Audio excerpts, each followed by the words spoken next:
بسم الله الرحمن الرحيم ياسين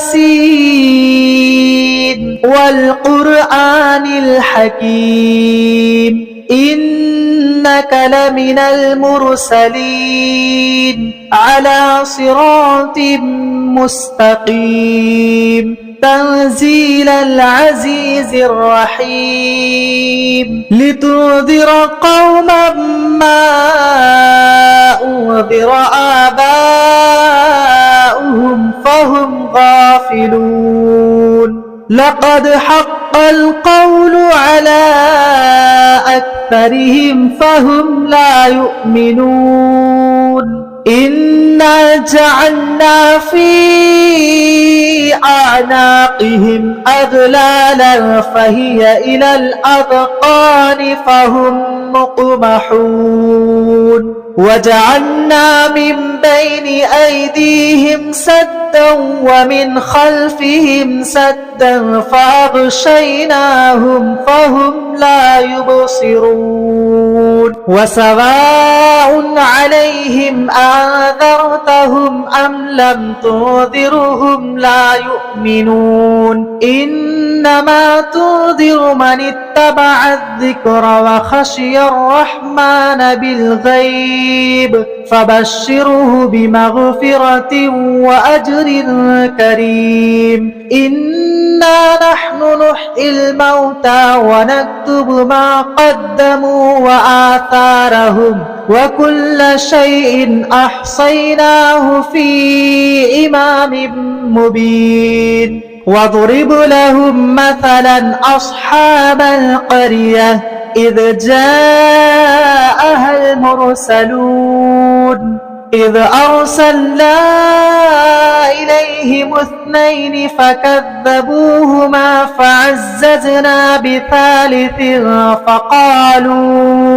فعززنا بثالث فقالوا إنا إليكم مرسلون قالوا ما أنتم إلا بشر مثلنا وما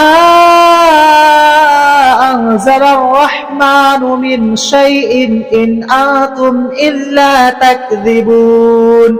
قالوا ربنا يعلم إنا إليكم لمرسلون وما علينا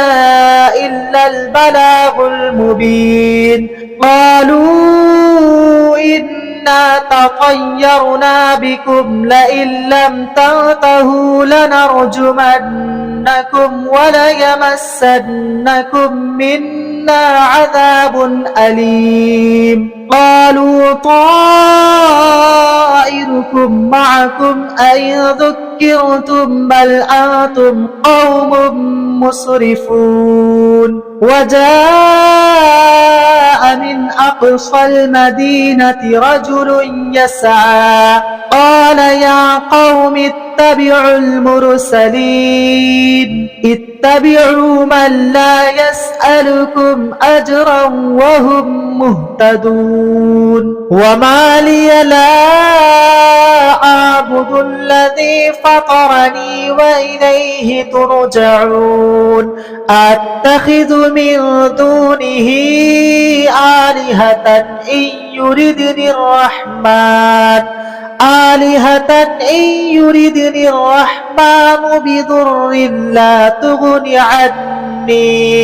بضر لا تغني عني شفاعتهم شيئا ولا ينقذون إني إذا لفي ضلال مبين إني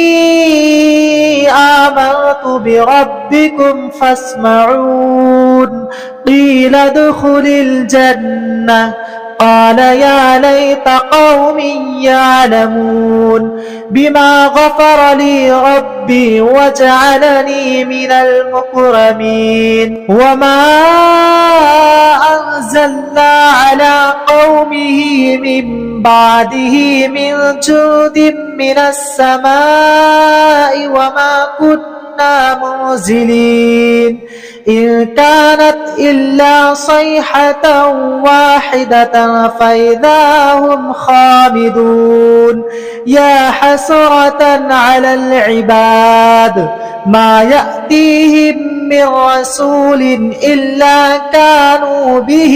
يستهزئون ألم يروا كم أهلكنا قبلهم من القرون أنهم إليهم لا يرجعون وإن كل لما جميع لدينا محضرون وآية لهم الأرض الميتة أحييناها وأخرجنا منها حبا فمنه يأكلون وجعلنا فيها جنات من نخيل وأعناب وفجرنا فيها من العيون ليأكلوا من ثمره وما عملته أيديهم أفلا يشكرون سبحان الذي خلق الأزواج كلها مما تنبت الأرض ومن أنفسهم ومما لا يعلمون وآية لهم الليل نسلخ منه النهار فإذا هم مظلمون والشمس تجري لمستقر لها ذلك تقدير العزيز العليم والقمر قدرناه منازل حتى عاد كالعجون القديم لا الشمس ينبغي لها أن تدرك القمر ولا الليل سابق النهار وكل في فلك يسبحون وآية لهم أنا حملنا ذريتهم في الفلك المشحون وخلقنا لهم من مثله ما يركبون وإن نشأ نغرقهم فلا صريخ لهم ولا هم ينقذون إلا رحمة منا ومتاعا إلى حين وإذا قيل لهم اتقوا ما بين أيديكم وما خلفكم لعلكم ترحمون وما تأتيهم من آية من آيات ربهم إلا كانوا عنها معرضين وإذا قيل لهم أنفقوا مما رزقكم الله قال الذين كفروا للذين آمنوا أنطعم من لو يشاء الله أطعمه إن أنتم إلا في ضلال مبين ويقولون متى هذا الوعد إن كنتم صادقين ما ينظرون إلا صيحة واحدة تأخذهم وهم يخصمون فلا يستطيعون توصية ولا إلى أهلهم يرجعون ونفخ في الصور فإذا هم من الأجداث إلى ربهم ينسلون قالوا يا ويلنا من بعثنا من مرقدنا هذا ما وعد الرحمن وصدق المرسلون إن كانت إلا صيحة واحدة فإذا هم جميع لدينا محضرون فاليوم لا تظلم نفس شيئا ولا تجزون إلا ما كنتم تعملون إن أصحاب الجنة اليوم في شغل فاكهون هم وأزواجهم في ظلال على الأرائك متكئون لهم فيها فاكهة ولهم ما يدعون سلام قولا من رب رحيم وامتازوا أيها المجرمون ألم عاهد إليكم يا بني آدم ألا تعبدوا الشيطان إنه لكم عدو مبين وأن اعبدوني هذا صراط مستقيم ولقد أضل منكم جبلا كثيرا أفلم تكونوا تعقلون هذه جهنم التي كنتم توعدون اصلوها اليوم بما كنتم تكفرون اليوم نختم على أفواههم وتكلمنا أيديهم وتشهد أرجلهم بما كانوا يكسبون ولو نشاء لطمسنا على أعينهم فاستبقوا الصراط فأنى يبصرون ولو نشاء لمسخناهم على مكانتهم فما استطاعوا مضيا ولا يرجعون ومن نعمره ننكسه في الخلق أفلا يعقلون وما علمناه الشعر وما ينبغي له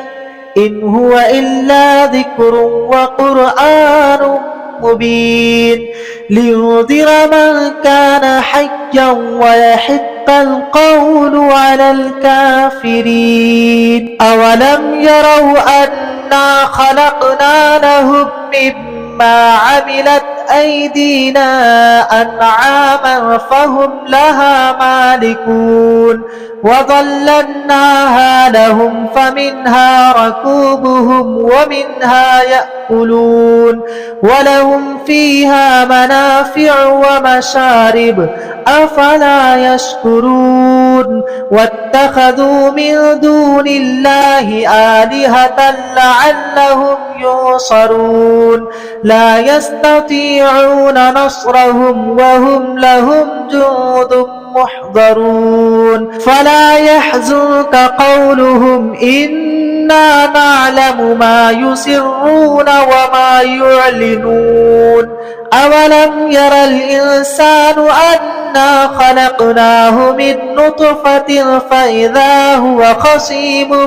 مبين وضرب لنا مثلا ونسي خلقه قال من يحيي العظام وهي رميم قل يحييها الذي أنشأها أول مرة وهو بكل خلق عليم الذي جعل لكم من الشجر الأخضر نارا فإذا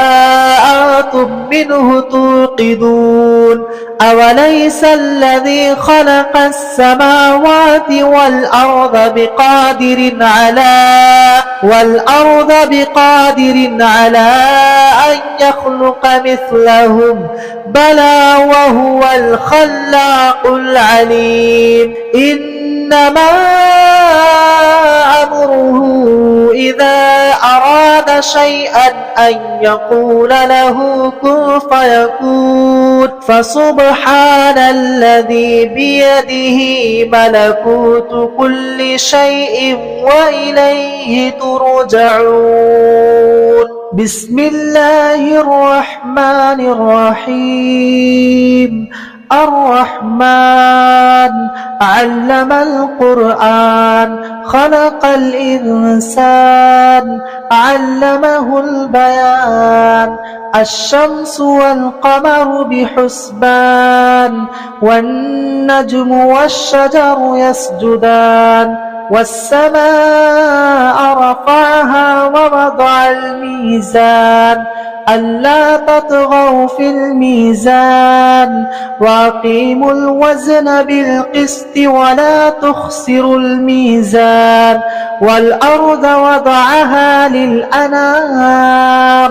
فيها فاكهة والنخل ذات الأكمام والحب ذو العصف والريحان فبأي آلاء ربكم ربكما تكذبان خلق الإنسان من صلصال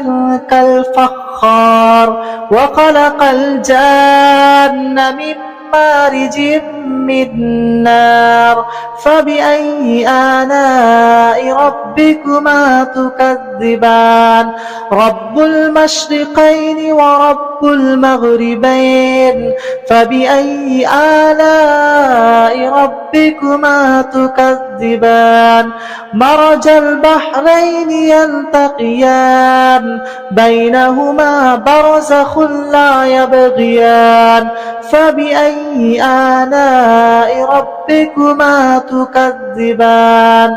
يخرج منهما اللؤلؤ والمرجان فبأي آلاء ربكما تكذبان وله الجوار المنشآت في البحر كالأعلام فبأي آلاء ربكما تكذبان كل من عليها فان ويبقى وجه ربك ذو الجلال والإكرام فبأي آلاء ربكما تكذبان يسأله من في السماوات والأرض كل يوم هو في شأن فبأي آلاء ربكما تكذبان سنفرغ لكم أيها الثقلان فبأي آلاء ربكما تكذبان يا معشر الجن والإنس إن استطعتم أن تنفذوا من أقطار السماوات والأرض فانفذوا لا تنفذون إلا بسلطان فبأي آلاء ربكما تكذبان يرسل عليكما شواظ من نار ونحاس فلا تنتصران فبأي آلاء ربكما تكذبان فإذا انشقت السماء فكانت وردة كالدهان فبأي آلاء ربكما تكذبان فيومئذ لا يسأل عن ذنبه إنس ولا جان فبأي آلاء ربكما تكذبان يعرف المجرمون بسيماهم فيؤخذ بالنواسي والأقدام فبأي آلاء ربكما تكذبان هذه جهنم التي يكذب بها المجرمون يطوفون بينها وبين حميم آن فبأي آلاء ربكما تكذبان ولمن خاف مقام ربه جنتان فبأي آلاء ربكما تكذبان ذواتا أفنان فبأي آلاء ربكما تكذبان فيهما عينان تجريان فبأي آلاء ربكما تكذبان فيهما من